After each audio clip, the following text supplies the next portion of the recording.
Война. День 517. Ситуация на фронтах. Россия продолжает наносить удары по югу Украины, основной целью которых является портовая инфраструктура и хранилища с зерном. Так были поражены зерновые терминалы в Одессе и Рени, порту на Дунае.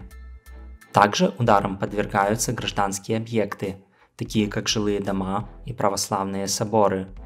Эта тактика – не что иное, как террор населения Украины.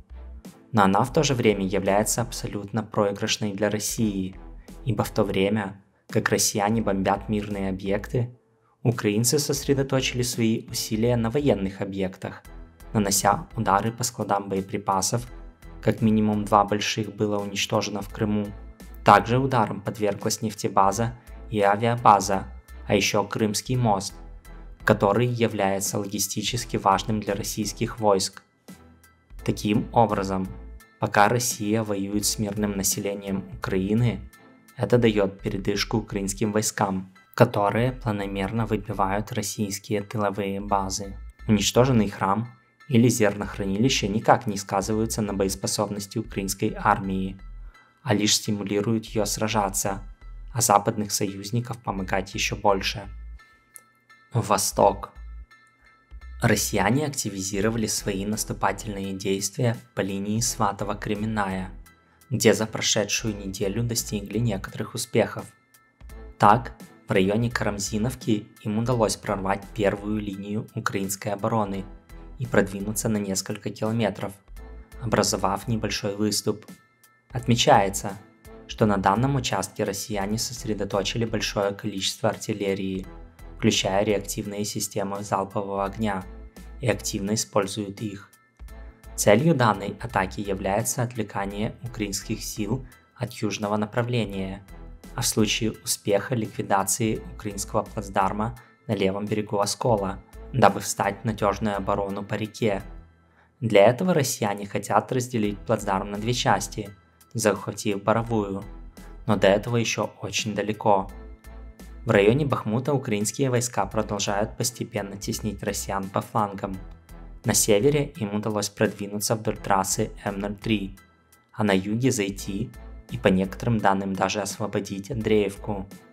Многие спикеры продолжают заявлять о полуокружении Бахмута, но вероятно это не совсем так, и говорить о подобном можно в случае достижения реки Бахмутка, которая разрезает город.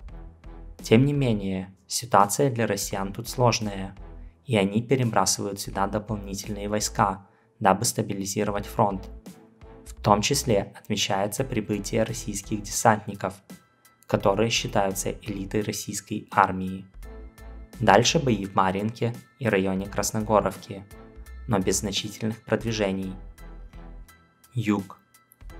Украинским войскам удалось потеснить россиян на юг от Угледара.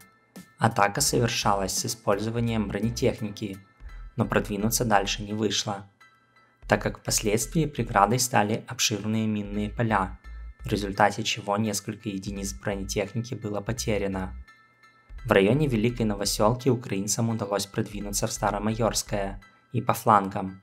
На данный момент тут наблюдаются самые значимые продвижения ЗСУ с момента начала контрнаступления.